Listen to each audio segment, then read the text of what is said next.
Geng pesara pun boleh mulakan bisnes online. Siapa yang tengah tengok video Easy ni, korang juga seorang pesara yang nak mulakan bisnes online tapi tak tahu macam mana caranya? Wajib dengar video ni sampai habis tau. Sebelum tu, manfaatkan 5 butang di sebelah kanan ni. Bersara bukan bermakna hidup berhenti aktif.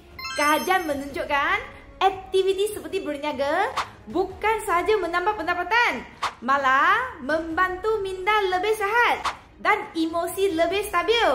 Bila ada sesuatu yang difokuskan, hari-hari terasa lebih ceria dan penuh tujuan.